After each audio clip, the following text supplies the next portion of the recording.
Boardroom Podcast, where we help you stay calm, change lives, and have business on your terms. I'm super excited for my guest today because we connected in a very interesting way. His name's Adam Cerra, so I don't know if I'm saying your last name correctly, so you can Yeah, that's correct me. correct. Yeah. We actually connected because of when I was running our former mastermind, Systems by Design. One of our clients was working with Adam somehow, and then we connected inside of Slack, had a great conversation. He is extremely talented sales professional, and he's actually built a pretty awesome sales organization that are producing great results for the clients. I think one of your bigger clients is Mind Valley.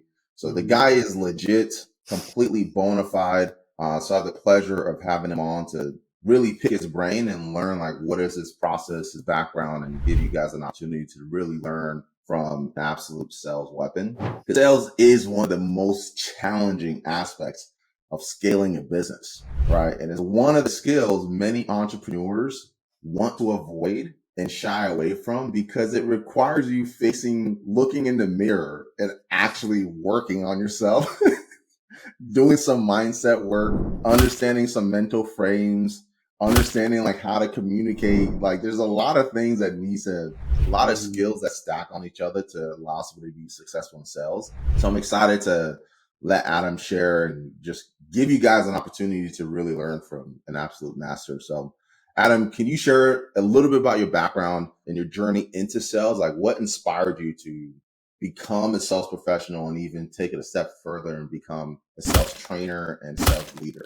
Yeah, absolutely. And again, sort of thanks for the invite here. It's a great pleasure to be here to talk to you, Iggy. So I'm in my mid 40s now. So I've been in sales for probably about 22 years. And I was very fortunate in 2004 to work in the high ticket industry. So I started working with Richard Bandler and Paul McKenna. So Richard Bandler, for the folks out there, he's the co-founder of NLP, Neuro-Linguistic Programming.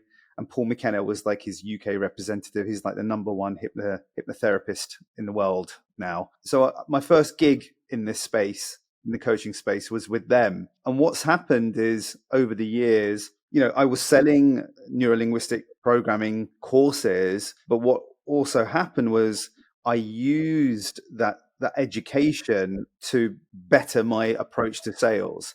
So NLP has very much permeated my approach to sales and how we communicate and how we persuade. So I was very fortunate to have two things happening there. First, working in the high ticket coaching industry, which was very, compared to what it is now, it was very, very niche and not a lot of people knew about it. But now it's completely blown up, right? Billions of dollars.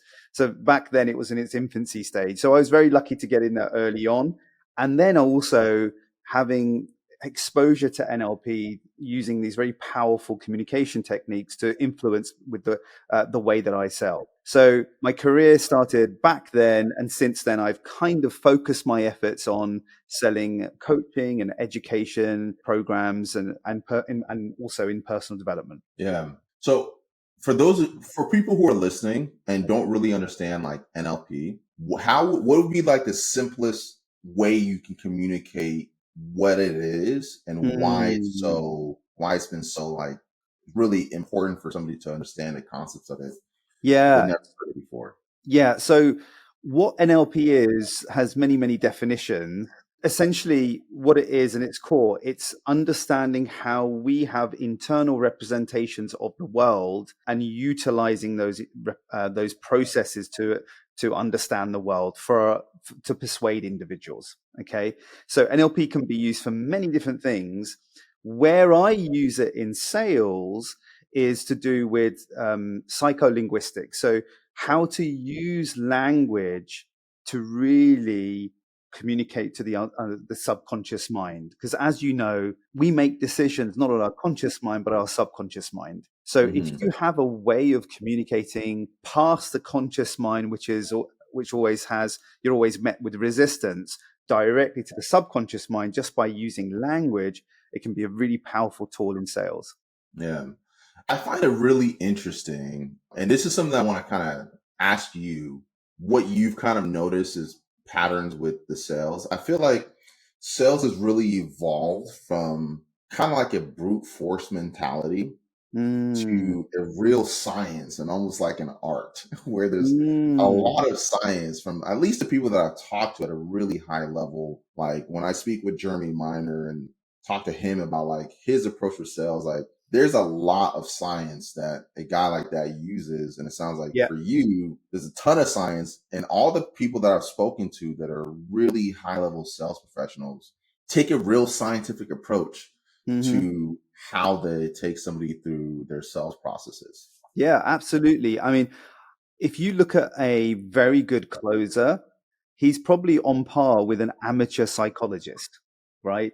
He Yeah, understands how human behavior is influenced. He understands that his sales method has to mirror how human beings make decisions.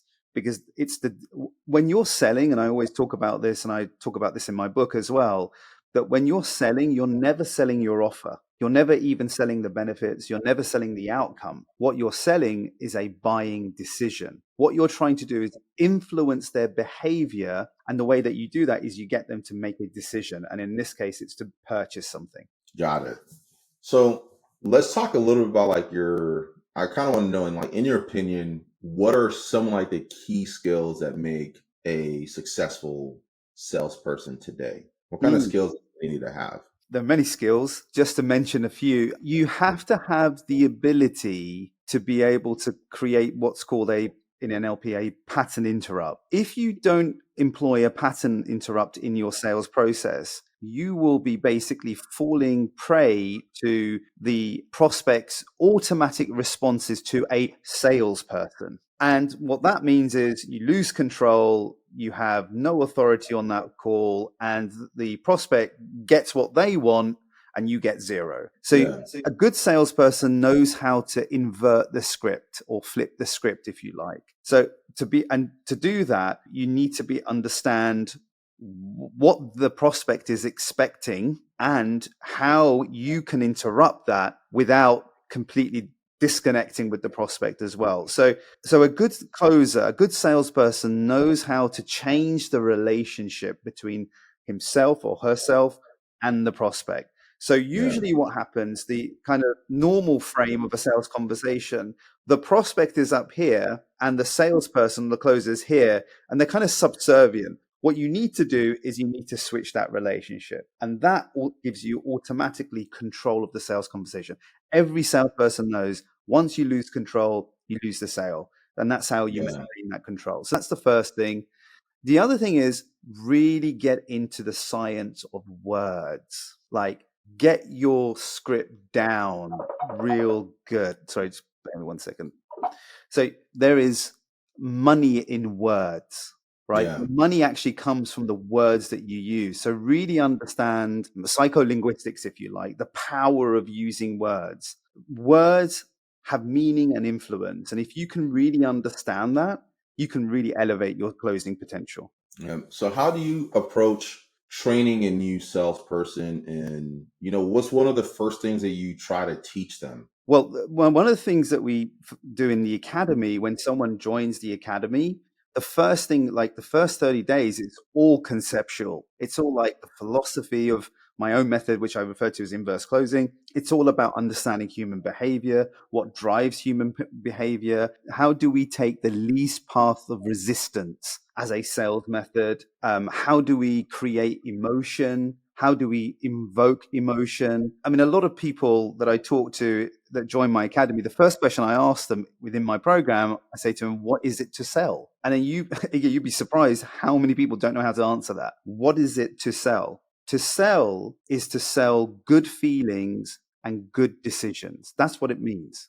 to Yeah, sell, right? So we go right back to the basics, really good foundation. So in order to be a real good closer, you need a real solid conceptual foundation of what sales is, what persuasion is, right? And then on that basis, then you can start to develop and home in on your skills by trial and error. got it. So, could you share, what's been one of your more memorable sales experience where it was kind of like you have to take a little bit of a unconventional approach that led to like a successful sale?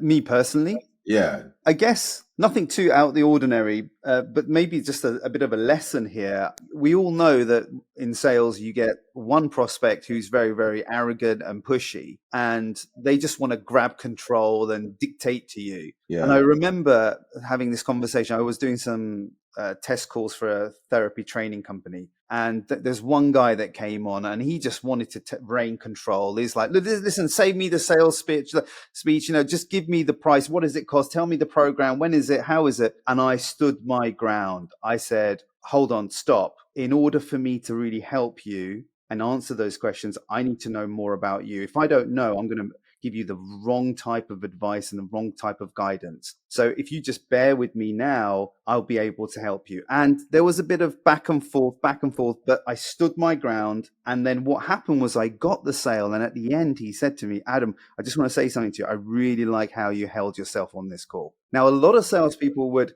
sort of keel over and go, oh, yes, Mr. Prospect. Yeah, let me give you all the answers because I need to make you happy. Because if you're happy, then I can get the sale. Yeah. That's what usually happens when they don't get the sale. So that's a good example of holding your ground. So it's not being afraid to be a little confrontational, right? In a respectful way, in a way that's like tasteful, not combative, but not being afraid of conflict. Yeah. Right? Not being afraid to like confront your prospect and hold your ground. Yeah. And challenge them a little bit. Yeah. Right. Yeah. So in another way that you could look at that is you need to have respect for your position.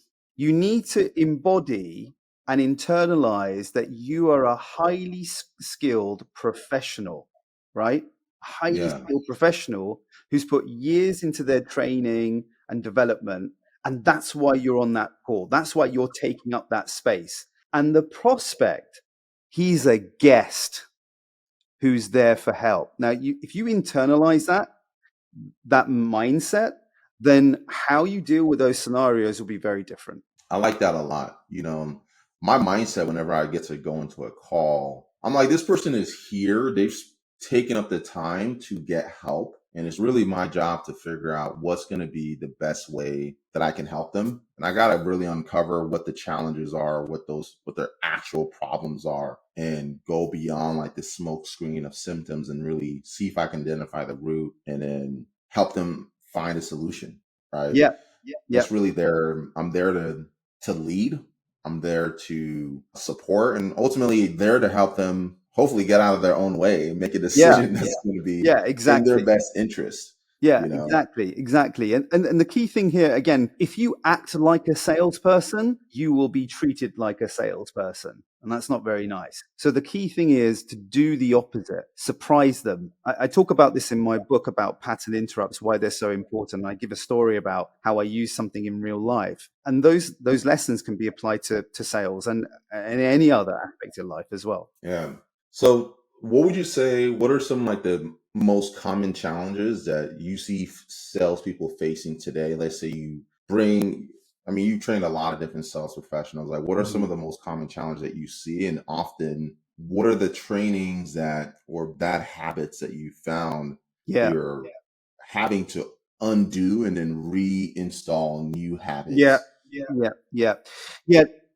Totally. The hardest person to train is an experienced salesperson because they've picked up all the bad habits using outdated techniques. It's really hard. It's easier to train someone who comes not from a sales background, like an empty cup, right? Yeah. But with an experienced salesperson, like I've trained people that have done sales, who are in their 60s, been doing sales all their life. Some people have 15 years, 20 years, and that has a lot of baggage that you need to basically get rid of. And just yesterday's coaching call I did with someone who I'm training, he has this knack of just going really, really quickly, just going through the information, trying to buzz through his sales process. And then in the end, he wants to clinch the deal. Where does that come? That comes from a very traditional kind of sales outlook. You talk a lot, you keep them busy, you keep them sort of whizzing along, so you almost get them confused. And then in the end, they're like, oh, this is so overwhelming. Just tell me, here's my card. That's what they're expecting. Yeah. But if you see, in high ticket, all of those old methods don't work. And the reason why they don't work is for two reasons. Firstly, high ticket in nature, especially the space that we're in, Iggy, right? Selling online training and all that sort of stuff. What you're buying is something that's intangible. You can't touch it. You can't feel it. Yeah. It's invisible. It's a promise in the future. It's a transformation, right? So that's the first thing. The second thing, the cost of it is going to be over 3,000 and above, like some high ticket offers, go up to 100K. So those two factors demand that the approach that you have on sales calls is way more sophisticated for those two factors. That's why your ordinary sort of outdated transactional sales techniques are just not going to work. Yeah, that makes a lot of sense.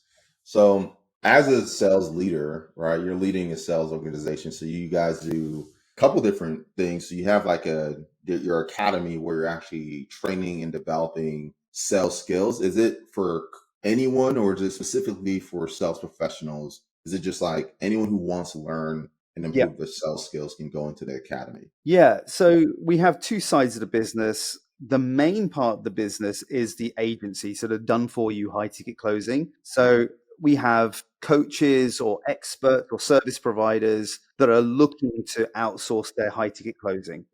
They may not want to do it because they suck at it. They might not have time for it, and they don't have the ability to scale their existing team, right? Yeah. Those are the reasons. The other side of the business is, as you're right, it's the academy. And that really is about anyone who wants to find out about the high ticket industry, this hidden sales industry that exists, get the skills and get hired and have that as a career move. So that's what we have the academy for. So I think as far as like the thing that I wanted to know is, as you're leading your organization and leading your team, how do you ultimately run your team, and what's your strategy for allowing and creating an environment that's healthy and brings out the best out of your salespeople? Yeah. So in the agency, it's a very good question, actually. And it's one of the biggest challenges running a done for you high ticket closing agency. We currently have about 25 closers in the agency that work full time with us. And with such a large team, the biggest concern for us is the drop in quality in performance. We know that human beings, they're designed to take shortcuts. And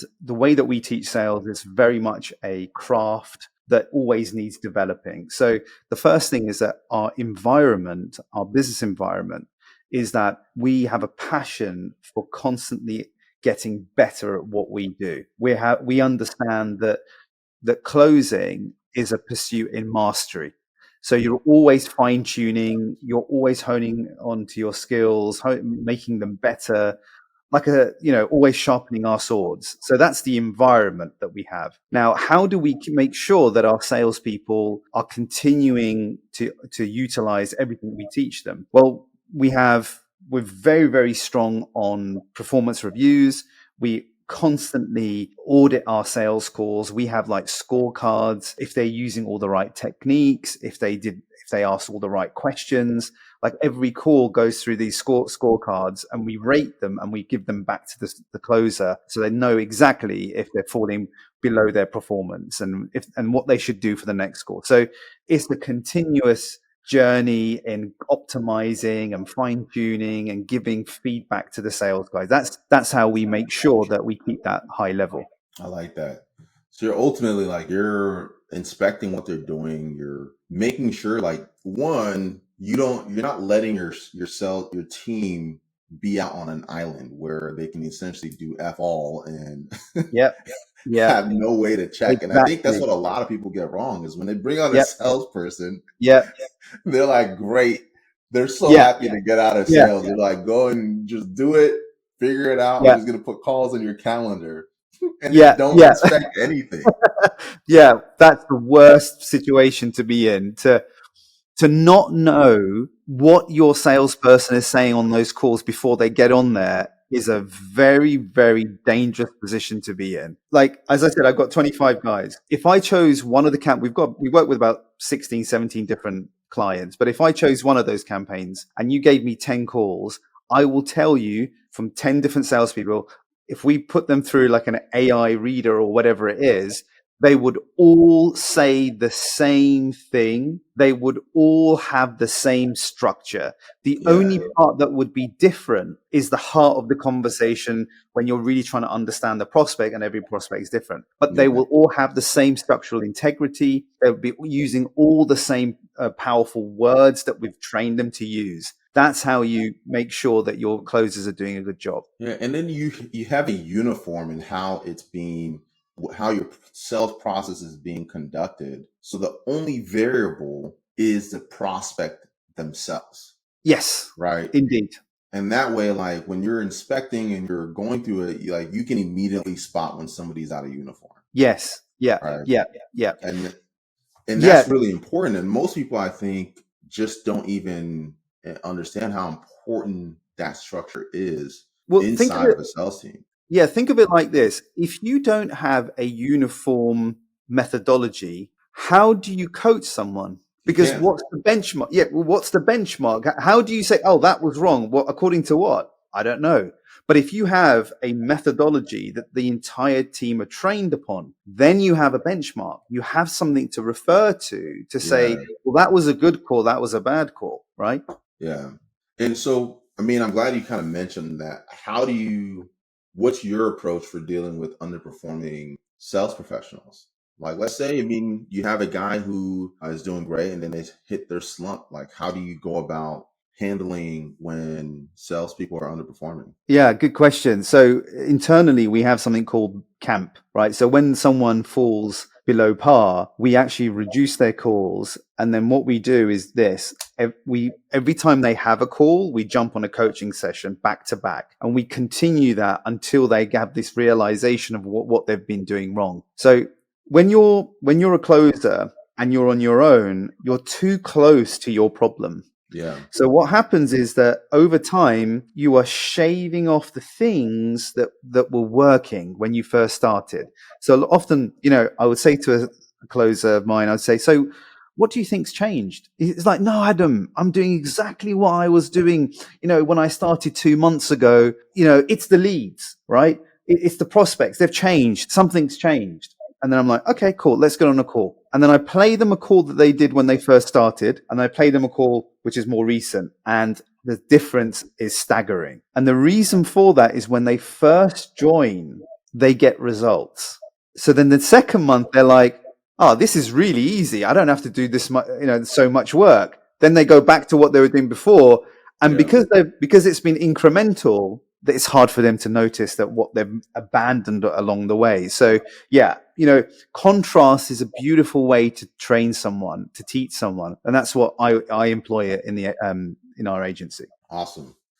So with we've kind of dove into a lot of stuff. I mean, for those of you guys who are listening, I hope you're getting a ton of value from Adam and just his expertise. And you can see, I love when I'm able to ask like somewhat difficult questions and hear how people articulate the answers. And you can tell like when somebody's doing the damn thing and they have reps under the bar and how they communicate. All right.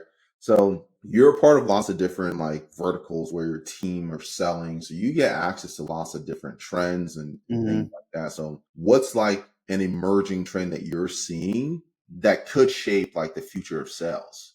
Right. So prospects are getting way more smart. They are fully aware of the tactics and the antics of high ticket closing, right? Being on the receiving side.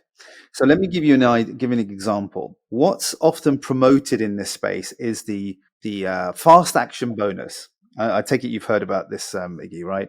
This program is 10K, but if you buy from me now, it's 5K. Stuff like that might have worked 2-3 years ago, but that stuff does not work anymore. Prospects have been beaten up with bad sales techniques for many years, and they're attuned to what's going on. So the bottom line is this, that you need to up your game. If you want to sell in this space, you need to invest in better skills. Sophisticated approach to selling. Yeah. So, I mean, I think essentially people are getting smarter, and even we experience this in our own sales process where people that we talk to are a lot more educated. They're not looking to just like make any impulse purchase on the spot. Right. And I went through and looked at our average sales cycle, and our average sales cycle is about 21 days after the person has like Wow. first call, right? Where we find ourselves like we'll jump on a follow up, we'll send some additional resources. And that's just kind of been like the trend for the past few months that we've been really studying. And it's like, wow, like people are, I mean, maybe because we're in a very technical space. We build Right. AI applications for for businesses, so it's not like there's a real ROI that they're getting from it, but it's not like they're purchasing a coaching program or anything like Yeah. that. It's like they're coming in for a very specific problem that they want to have solved, which means they're higher intent, but they're also way more sophisticated buyers that are doing research on what technology is going to help solve their problem. And we're noticing that where you can't just like, we almost have to really adjust it to match kind of like their decision-making process to win a lot of the deals that we've been able to win. And I've started seeing that trend where it's just like people were coming in a lot more sophisticated.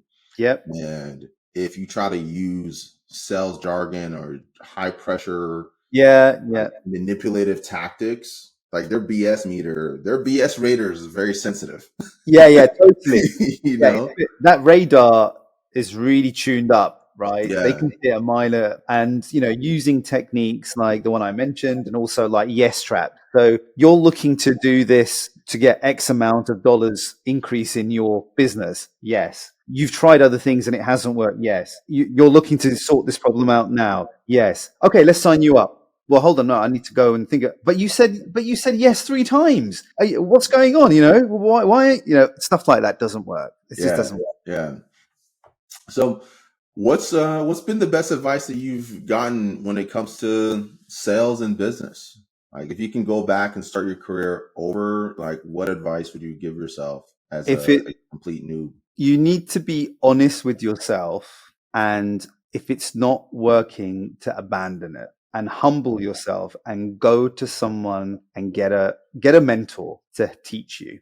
Right? That's the number one thing that I would advise people. Like, be honest with yourself. Do you really think that your sales skills are where they ought to be? Stop blaming everyone else. Stop blaming the prospects. Stop blaming the leads, and look inward. And if you can answer that question honestly, I think the honest conclusion would be you need a mentor. Sales is like any other skill. It's a craft, and you need to be mentored, right? If you want to master tennis or football or soccer, as you guys call it, right? You need a coach. Yeah. Right. Even but if you're happy, athletes at the top of their game have coaches. You need a coach. And this is coaches.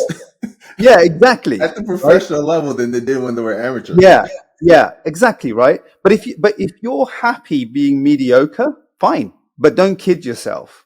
Yeah. If you really want to master sales and closing, you need a mentor. Yeah, that's awesome. Now, as far as the audience goes, do you have any tips or strategies for some of our listeners who are looking to just improve their sales? Like, what are the things that they could be doing on a daily basis that are just best practices to just getting better and better? Yeah. Well, look, make sure you record your calls and listen to them. I just got off a coaching call with one of my closers, and we listened to his first call with this new client of ours. And it was really important for him to listen to it, because he said to me, he goes, when I was on the call, I thought this was a really good call. Yeah, I thought I was asking really good questions. I got all my questions out. I thought I got a lot of, pain from the prospect. And what we found is that he only got a very surface level amount of pain from the prospect. And he developed this habit. Every time she would take her time to actually explain why she was on this call and what the real reason was, he kept interrupting with another question. And I said to him, his name is Joseph, I said, Joseph, are you seeing that you're cannibalizing your tools? You're cannibalizing the information, because she's warming up to offload what's really happening in her life, and you're just concerned about the next question. And that was really telling for him to listen to. So record your calls and listen back to them. If you don't have a mentor, you're still going to benefit from recording your calls and listening. Be your best critic. Yeah. And then dude, you've dropped a ton of value. I appreciate you coming on board. What's going to be the best way for someone to get in touch with you? How can the people who are listening just become a part of your world and potentially work with you at a higher level, or even get started, consuming some information on you? Yeah, so you can go to my website, adamcerra.com, and whether you're interested in outsourcing your sales, we have a done for you high ticket closing agency where we take your sales calls and we just do it's complete done for you. So we'll take the calls, we do all the follow ups and make you loads of money. And you don't have to take any sales calls. Or if you're looking to learn high ticket closing, if you're looking to move into it as a new career, or maybe you're already in high ticket closing and you want to up your game, maybe the skills that you were taught aren't getting you the results. So you can join our academy as well. So there's two sides of the business that some might be interested in. Awesome. And then if let's say somebody listening is an entrepreneur and they wanted to be able to potentially get their sales team access to the academy, is that something that they'd be able to do as well? Yes, indeed. Yeah. So we do have like a company training offer as well. Rather than individuals, we also train. In actual fact, I first started training companies.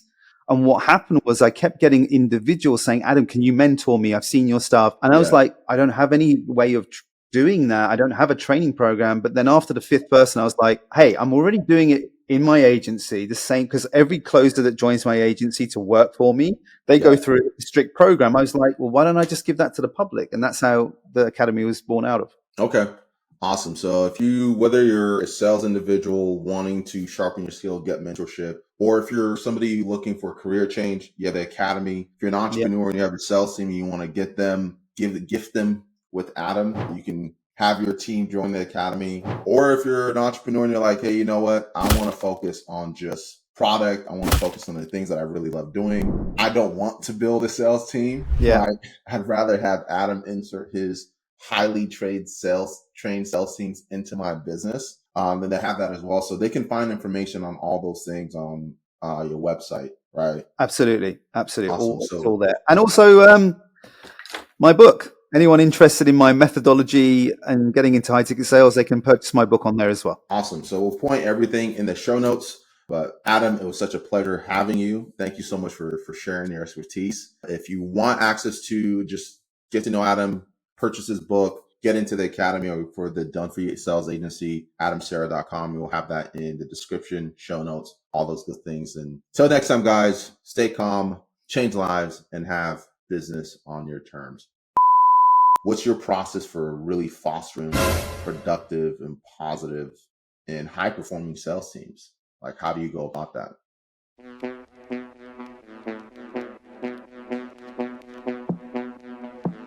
I think I may have lost you.